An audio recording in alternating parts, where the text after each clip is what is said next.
Welcome to High School Sports Talk. I'm Harry Bernstein. Today we're going to be talking about a sport that's closely related to military hand-to-hand combat between two unarmed combatants who try to get control over another person. It's called wrestling. Come right back.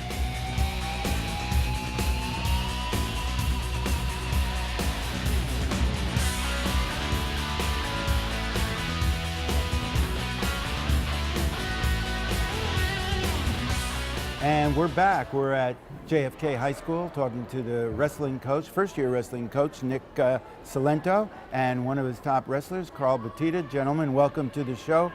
Coach, you grew up with your dad, a very famed championship football coach over at Woodbridge High School when he was younger. You must have learned some coaching tips just watching him and what he was doing psychologically and physically with the team. What were the things you learned that help you be a coach right now? Really what I learned from my father is that coaching is just another venue as a teacher. A lot of coaches think yelling and screaming and, you know, that put down type of thing is coaching. It's not. Coaching's teaching. If kids don't learn anything, they're not going to get any better. As well as hard work and dedication and really putting yourself into a sport, the kids got to learn. If they keep doing the same thing over and over again, never correct it, they're never going to get any better, never going to progress. So you're teaching wrestling skills and correcting skills that aren't working out so well, or something they may have learned that's not good for them in their posture or their movements, right? Well, absolutely. And on top of that, we look at matches, we look at what the kids are doing wrong, and we correct it. And a big part of that is Carl. I said in the paper the other day, Carl's like another coach in the room. Because we are a very young team. We have kids on our team that never wrestled before high school. They're just learning how to get in the stances, just learning how to drop their level. And they're really playing catch up. And a big part of that is if you don't teach them, they're never going to catch up. What are the key things that a new wrestler would have to learn? Just give me 3 things a new wrestler should begin to do. Well, number one is stance. No matter what position, top, bottom, or neutral, they have to have the proper stance. They have to have the proper stance strength. What that means is you never want to be out of position. Just being out of position makes you weaker. We want to keep the kids in a good, positive stance. Perfect balance, right? Yeah, you got to be low. Exactly. Is it one foot in front of the other a little bit? Well, or? It's a little different for every kid. Every kid's got to learn how to use their hips. Every kid's got to learn where their feet are going to be. It's a lot like boxing where the styles, they're different. For instance, Carl's got a very offensive style. Carl's really going to come at you. We have kids on our team who use more of a defensive style, more of a counter punch type of style, if you will. Second thing you got to learn is just mental toughness and where you are on the mat and how to take it at somebody and not to give up when you're down 4 or 5-0, really. And keep on going no matter what. Exactly. Yeah. We have kids on our team. I think it was first weekend. In our first quad, we had a kid, Emmanuel Rivera, who went down big in the first match, but he catches the kid in a headlock and pins him. He wins the match. Wow. So that's the second thing. And the third thing, again, is just trying to learn. Try new things. Open up. Don't do the same moves over and over again, because wrestling a lot of times, you got to take what the opponent gives you. He's not always going to give you the same move. So. And there's a lot of moves to learn, really, right? You may have 3 or 4 pet moves, but you're saying try a new move. It may turn out to be something that becomes part of your repertoire. Exactly. Yeah. Well, Carl, could you explain, I read the article in the paper, and it was a terrific article. What is the whole situation with the weight? Now, you've gone to a new weight now. Is that what's happening? And you feel that'll work for you? Can you talk about that? Last year I wrestled 120, and then this year I made a huge jump to 152. I'm actually certified at 138, but I think that I'll feel stronger and have more, I guess, strength at 145. So that's the weight I'm going to try to go. And how do you see his year at this weight progressing this year? Oh, I think it's a good weight for him. Unfortunately, Carl went up almost, 4 weight classes. Okay, that's a big jump for any person to make in high school. Okay, but he kind of got more conservative at 152. Carl's a very offensive wrestler. People tell you around the state, he put up points on anybody. He'll put 10, 15 points on anybody. Even at the state tournament, he did that 2 years ago. Getting down to 145, I think, is a good spot for him. He's not going to be cutting as much weight, because a lot of people always hear about wrestling. Oh, you're sucking weight, you're cutting weight. This is not the cut weight team. This is the wrestling team. Okay, if you're constantly cutting weight and you're constantly feeling like garbage because you're not eating or you're working out all the time, you're not going to perform at your best. Right. That will come match time, and that's not what we want. We want our athletes to be at the optimal performance when they get on the mat. Now, you said he scores a lot of points because he's a very offensive player. Do you score points for a half takedown or something? You know what I mean? You get 2 points for a takedown. For instance, Carl tech fault somebody. He must have took him down 6 or 7 times. Okay, turned him, put him on the back. You get a near fall. You get 2 points for a near fall. You get 3 points for a near fall. Things like that. And he's really always offensive. But you'll see a lot of guys who win matches 4-2, 5-3. Carl's not like that. We got to get on people early, and we want to take him out of the match right away. Basically, break their opponent. Mm-hmm. And that's what he's good at. Tell me a little bit about the rest of your team. I know we don't have time to go through every weight class, but generally, how are they progressing? How are you having fun as a first-year wrestling coach? Because you wrestled a lot when you were in school. I'm having a lot of fun. The young guys are getting better. We are a very young team. We're mostly freshmen and sophomores, and they're learning. And they're a little bit weaker because you come in as a freshman. You're 14 years old. You might wrestle an 18-year-old man. That's a big difference. And we got a lot of guys like that in our lineup, but they're learning and they're going out and they're trying new things, which is good. And we're hanging with people right now. 3-4 years from now, we should be beating the teams we're just losing to. How many kids do you have on the team about? Total, we have 28 kids on our team. 14 wrestle varsity. We have a young man at 170 named Brandon Farrell, who's currently undefeated. We have another young man at 220 who's going to place in the district and possibly, hopefully, at the regions. So we have 3 or 4 guys who are top quality wrestlers for our area. The other guys are learning, they'll catch up and do better. Carl, you have a very interesting sweatshirt, I understand. Tell me what it says and what does it mean to you? It says there are 1,440 minutes in a day, but only 6 of them matter. What that means is all the other minutes in a day doesn't matter until it comes down to wrestling. There's only 6 minutes in a match, but it doesn't seem like a lot, but it actually takes a lot out of you. And long time out there, it seems, right? I mean, those 6 minutes are just hard wrestling, and that's all that matters in the day. And you give 110% in those 6 minutes. Yeah, definitely. Has coaching been everything you thought it was going to be? I don't know if anybody ever knows like exactly what coaching is going to be. Every day there's something new. Believe me, there's a new challenge to meet. It's very fulfilling. I enjoy doing it. And at the end of the day, especially at the end of the season, you get a young man who gets a medal down at the state tournament, makes all those challenges, all the things you thought like worried about, go right out the window. It's just, you feel great for the kid. Final question for both of you. The Olympics took wrestling out of their Olympic Games in a couple of years now. What's the deal with that? Do you have any opinion on that? Actually, they've reinstated it. Oh, they there was such an reinstated it? outcry from the wrestling community around the world. We're talking people from Iran, Russia, United States. Really? People who are normally enemies as nations came together through wrestling to get it reinstated. It beat out baseball, it beat out softball, it beat out all the other sports to be reinstated for the Olympic Games. It was one of the main sports first going one. way back Oldest to, sport. yeah. There's an old quote, the swiftest of runner is no match for the average wrestler. Yeah. Oh, I like that. That's a good line to end on. Coach, thank you very much. Great luck to Kennedy wrestling team from now and in the future. Thanks for watching, everybody. We'll be right back with another school and another wrestling team. Stay with us. She got her daddy's buggy and he said to go straight to the beach. Straight to the beach. First she hit the library where the cool books are always in reach. Always in reach. She brought a number of friends and they're buzzing cause they love to read. Love to read. Go catch the reading bug at your local library. Catch the reading bug at your local library. Catch the reading bug at your local library today. And we're back. We're at Colonia High School talking to the wrestling coach, Dan Grasso, and one of his wrestlers, Will Allardyce. Gentlemen, welcome to the show. Coach, could you tell us a little bit about disqualifications? How does a wrestler, I see once in a while, oh, he got disqualified for his foot went out or something or other. What are the disqualifications? What are the things you can do that get you disqualified? Well, before a match even starts, the official goes over a long list of rules after the weigh-in on what is With all the wrestlers or just the yeah, coaches? they line up the wrestlers in a row. Really? And the official comes in, checks their nails, checks whether or not they have facial hair. Those are 2 rules. Now, wait a minute. You can't have long nails because you might scratch somebody else. Right. Do they have a file there in case you do, or could you get disqualified? I have that. You have it. We've run into it enough times where Really? to be prepared is usually pretty good to have Wow.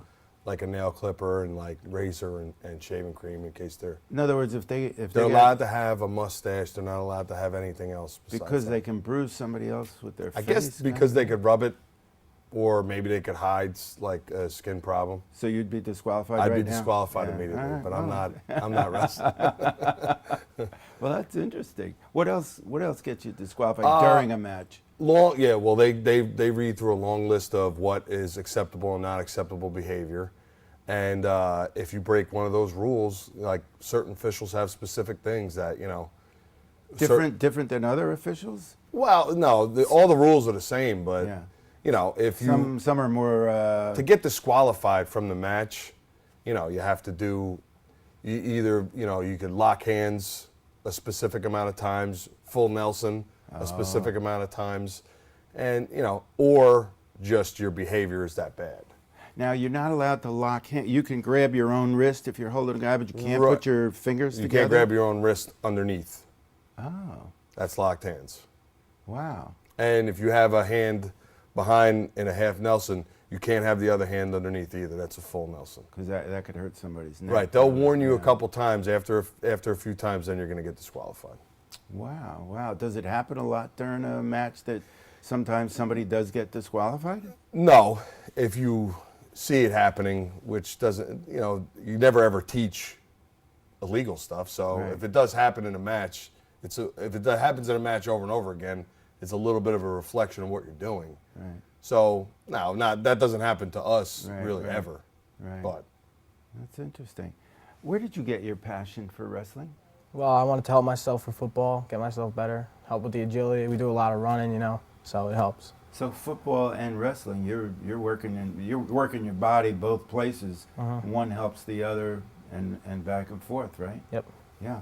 Tell me a little bit about your team this year. well, we're young and old. We have in our lower weight classes, we have some younger guys coming up. We got 106. His name's Azam Nakvi. He's getting better. 113 is senior Jake Schofield. At 120, we got Mahmoud Bashir, who's a junior, who's coming on strong lately. At 26, we got Keon Cherry, who's a transfer from Linden, who has given us a good opportunity to get better at those weights. 132, we mix in some guys. At 138, we have Jeff Glynn, who's a senior captain. At 45, we have Evan Warner, who's a senior. At 52, we have Sam Piro, who's a captain. At 170, we have TJ Matty, also a captain. Those are our 3 captains. 182, we had an injury. We had a kid, his name is Abdullah Rahawi. He broke his collarbone in a tournament this season. He was wrestling real tough, and he got hurt, and he's a tough loss for us. At 195, we got Joe Wolf. And at 220, we got Will Allardyce. There he is. Does it ever happen where you don't have someone in a weight class? Sure. Do you lose points for that? Yeah, it's forfeit unless you can fill that weight class with somebody else at that weight. We don't have a heavyweight this year, so we have to forfeit unless he can wrestle the guy at heavyweight and we can bump some guys up. Then it's forfeit, 16 points against you. Wow, I didn't know that. That's interesting. What life lessons does wrestling and/or football together, those being involved in sports, what do life lessons teach you? What do you learn from it? It gets me mentally prepared, like before the match, So you learn to get yourself mentally ready for whatever you got Yeah, to do. in life. Now, suppose you came into a wrestling match and you weren't mentally prepared. What would happen? Well, I'd work my best, But it'd be tougher. It's better Yeah. to do you start thinking about it the morning of? Do you get up in the morning and like? I think about what moves I'm gonna do, what I start out doing first, you know, just get myself ready. So your first moves are on your mind a lot. Uh-huh. Does it depend on who your opponent is or what you're good at that particular week that you've been working on? What we've been working on, you know. Yeah. Try to do different moves. I think what he means by mentally prepared is that to get through a wrestling practice, to get through practice alone, you have to mentally prepare yourself. Because they're tough. Yeah, and there's times where it's, you know, there's times during practice where you're like, oh God, this is just too much. Yeah.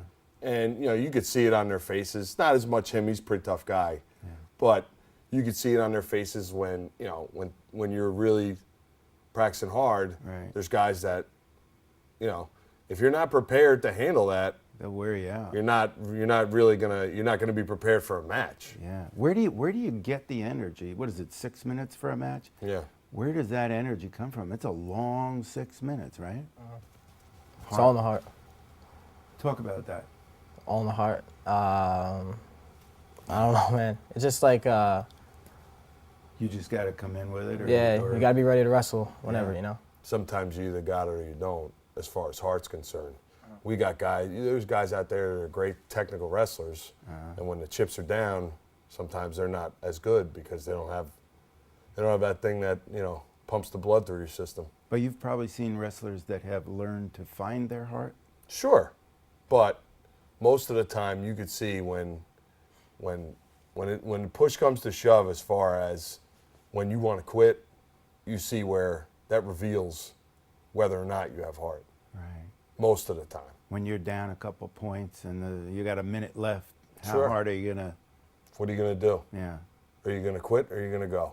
What's your goal for every wrestler this year or at all times when you see a new wrestler coming on? My goal is to improve on them every day. Whatever is the problem, they need to fix it and then move forward. Never, ever regress. Always moving forward. With every wrestler every day, and he'll tell you, just let's work on what maybe one or two things we did wrong in the previous match, and then move forward from there. My guess would be most boys that come out for the wrestling team have been wrestling all their life. They love to wrestle kind of thing. That's not true. No, Really? Not true. A lot of times I have to go find, you know, guys who might not have been interested in wrestling and say, hey, you know, what do you think about coming out for the wrestling team? And it's, you know, it's worked good and it's worked bad. I've had basketball cuts who have been region qualifiers. Wow. So, you know, sometimes they don't realize that they might like something until you offer them this opportunity. How do you use another wrestler's weight against him? Is it, you know, I mean, I know everybody's down in a stance, but can you use his weight against him? Of course, there's definitely some moves out there that you could do. Momentum brings them down, you know. Momentum against your opponent, if you can get him moving in one direction, right? Sure, especially Yeah. with Throw the a weight move. class that he's at. There's a lot of times where if your momentum's in the wrong place, if your hips are too low, you're in a bad way. Too low is bad. Yeah, hips high is always better. Oh. Is that true just for heavyweights or everybody? That's true for everybody almost. Oh, so you don't want to be too low. If you're too low, then, you know, sometimes if somebody's working on top of you, if your hips are too low, as your hips come up, you're trying to get out. Yeah. Okay. If you leave your hips down on the ground, you're not progressing to get out. You can't get out. Yeah. Progress and move forward. That's interesting. Okay, well, gentlemen, thank you very much. Good luck to the Patriot wrestling team this year and in the future. We'll be right back with another wrestling team. Don't go away. Takeout meals for just $12.99. Call now. Sherry Pearson. You are the sole surviving heir of the King of Montonopolis, and you are now worth $45 million. I'm rich! This can't be real. Of course it's not real. Come on. Having money isn't about luck. Like that takeout meal. Cook at home instead, you can save thousands a year. Feed me. Feed the pig. And we're back. We're at Woodbridge High School talking to the wrestling coach, Coach Mike Carbone, and one of his top wrestlers, Bobby Jordan. Welcome, gentlemen. Now, it's very propitious that you're here today because I just saw an article in the paper the other day about you, Bobby, and it says that you have reached the 100 career victories with the 13-2 decision over Dylan Haltilli from Sayreville, and your record is 9-0. Gosh, Coach, tell me about this wrestler.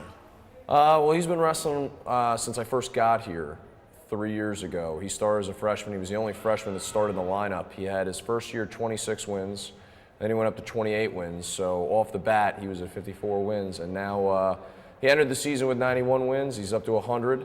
He is joining exclusive company because Woodbridge High School's only had 200-win players before that. So Joe Bubenheimer and Marcelo Medini were the only previous ones that have done it. So he's the third wrestler ever to do that or accomplish that feat. What is it about this guy that makes him so special? I think his knowledge of the sport, it's far and away, even when he was a freshman, I said, we had a very good group of kids. We went to sections back-to-back years, and we were 14-3 and 9-9, and I said, with all the experience we had on the team, I think our youngest guy was the most knowledgeable and understandable, and I think that was Bobby. So while the other kids were very good and they were mature at that point, Bobby's, I think his brain and his mind were a little advanced at that point, so it was good. Bobby, you got to be enjoying this whole wrestling experience. Am I right? Yep. Are you having fun when you go out there on the mat and every match. defeat somebody? Yeah. What does it feel like after you win a match? It just feels like all the hard work's finally paying off that I put in the wrestling room, in the weight room. And it's a really humbling feeling. How much time does a wrestler put in, let's say, in a week in the weight room? A good amount. So like I lift 5 times a day, 5 times a week with my coach. So I lift about an hour and a half, and not a lot of breaks, and it's all hard work. So. Is it mainly bench pressing work or everything? No, it's the entire body because you use almost all your muscles in wrestling. It's just like swimming. Leg work too, right? Yep. I mean squats and things to strengthen your legs. Yeah. Coach, tell me about your total team. How's it going this year? We're a little young. The last 3 years we've had winning records. You know, and we had a very solid group, a core group of kids, and they've all graduated. We've had 16 starters graduate the last 2 years. So this year we have a lot of freshmen in the lineup. We have at 106, 138, 170, 182, heavyweight. They're all freshman starters, and those are weight classes where you usually don't get the freshmen. Usually at like 106, where Jack Quinn is, and he's having a good season so far to start, you'll find a freshman wrestler. Or at 138, where we have Brian McLaughlin, who's actually an undefeated freshman wrestler. You'll see some freshmen there, but that's really, at that point, that's really the cutoff for where freshmen are. Usually at that point, it becomes a junior or senior weight class. So we're very young, and we're inexperienced, but I think that in a year or two, you know, we're gonna have a very solid team. You know, it's kind of like a reloading, not a rebuilding. You know, we're just waiting for these freshmen to become sophomores and juniors and mature and grow into their bodies. Things to look forward to. Yeah. Bobby, tell me, the day of a match, you get up in the morning, what's different about your thinking on the day of a match and as you go through the day? Tell me about the mental part of a wrestling match day. Like I'm just thinking completely about the match, not even weigh-ins. I'm just ready to wrestle. Like that's all my mind's set to. Are you thinking about moves that you're going to work on, or are you thinking about what you've learned about your opponent that you may or may not know? I try to like dictate the match. Like I don't want to wrestle his match. I want to like wrestle my own match. Like I don't want to give my opponent like any time to think. I just want to work my moves. So it's attack. Yeah. You have an attack mentality. Yeah. And I imagine that's the way you're coaching him because that's where he likes to be. We have more aggressive philosophy from my coaching standpoint. I'd rather be on the attack than on the defensive, which is a little different than how I wrestled in high school. But you know, Bobby's first year, he was more of a defensive wrestler, and I think as he became confident at the varsity level, that's when he really started exploding, and that's why last year, you know, he won 2 matches down in Atlantic City because he trusted everything that he was doing, you know, on the offensive side. He's always been a great defensive wrestler. Now he's putting everything together, so that's why he's really exploding. So that change really feels good. You know how to wrestle defensively, but you like being on the attack right from the get-go. Yeah. That's really cool. Do you have any other hobbies, or is wrestling taking up 90% of your day? 10% goes to school, 90% you're thinking wrestling. It's basically all wrestling, but I have no problem with it because I love every second I spend with it. So. You're playing computer games on the weekend like everybody else, Yeah. or you're lifting weights? I mean, I try to I still have a normal life. Like I play games and stuff, but majority of it, like paying off to wrestling, whatever I do. How did you get a passion? Where did it come from for wrestling? Were you wrestling when you were 5 years old with your friends My on the dad, lawn? one day my dad just wanted me to try it out, and then at first I was really hesitant to whether I liked it or not, but I started picking it up more and more, and I developed a really strong passion for the sport. So your dad liked wrestling Yeah. all the time. Where did you get your passion, Coach? What was it when you were a little guy? You know, I was a little guy. I actually signed up for wrestling, not even knowing that my dad wrestled for 10 years. I had no idea. And then, I wanted to quit when I was in 3rd and 4th grade. And then they kind of talked me into not quitting, don't do it. And it paid off, you know, in high school. Ended up making it down the States when I was a senior. And back then it wasn't, the 1 year, of course, I made it. It wasn't in Atlantic City. It was in the Meadowlands. So, we were in the Meadowlands cool, instead. though. Yeah, it was different. They put on a show there, but I was only there for 1 round, unfortunately. They didn't have. They had these things called the Super Regions, and the Super Regions, you had to win a match, and then you had to win another match. Otherwise, your first match in the States was done. So I went 1-1 there, and then lost in the Meadowlands first round against a kid from Phillipsburg. So you signed up for wrestling, not knowing your dad wrestled for a long time. Did you go home and say, hey, by the way, I signed up for wrestling, and then he started telling you what he did? Or? He actually kept it quiet for about a year, you know. He was very silent on the side, and then as I started getting a little older, he started, you know, really helping me out, and then that actually brought my brother, who's a basketball player at the time. We actually kind of trained him into being a wrestler, and he went on to be a 4-year college starter at TCNJ. So it kind of is running through the bloodlines now. Yeah.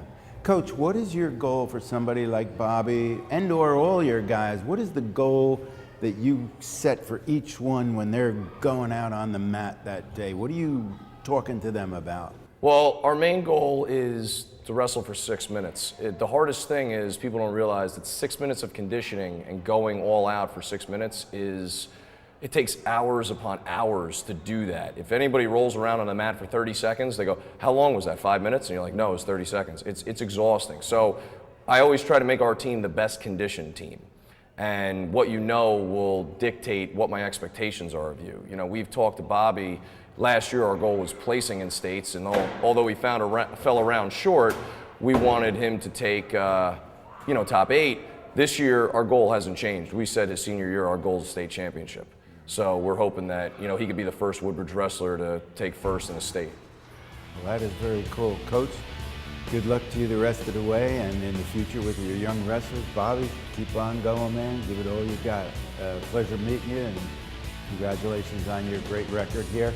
Everybody, thanks for watching. This is High School Sports Talk. I'm Harry Bernstein. We'll be back next week with another sport. Make it a great day.